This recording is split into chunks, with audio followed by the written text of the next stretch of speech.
চিংড়ির ঘ্রাণে যদি ভাতই কথা বলতে পারে তাহলে এই রাইস তোমাকে থামিয়ে দেবে।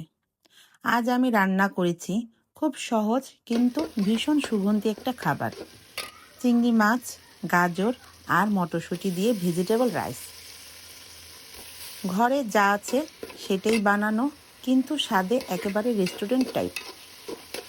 আগে চিংড়ি মাছগুলো পরিষ্কার করে ধুয়ে গাজর কুচি, মটরশুঁটি ধুয়ে প্রস্তুত করে নিলাম।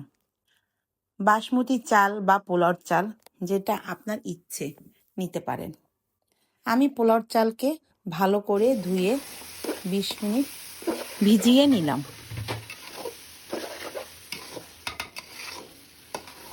চুলায় প্যান বসিয়ে অল্প তেল, তাতে পেঁয়াজ, আদা বাটা হালকা করে ভেজে নিব।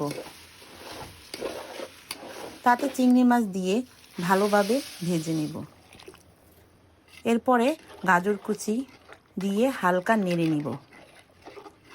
লবণ, গোলমরিচ আর সামান্য গরম মশলা দিয়ে তারপর পোলাওর চাল দিয়ে ভালোভাবে কষিয়ে নিব।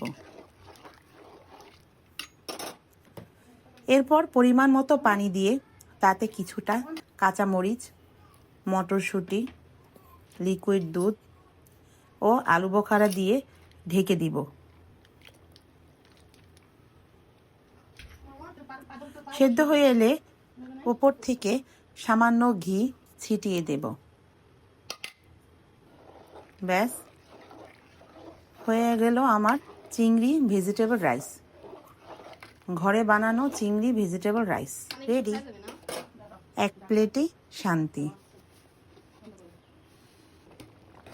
এই সহজ চিংড়ি ভেজিটেবল রাইস যদি আপনাদের ভালো লেগে থাকে তাহলে ছোট্ট একটা লাইক দিয়ে পাশে থাকবেন। কমেন্টে জানাবেন আপনি এটা কিসের সাথে খেতে পছন্দ করেন। আর এই ভেজিটেবল রাইসটা দেখতেই পারতেছেন কতটা সুস্বাদু, কতটা মজাদার হয়েছে।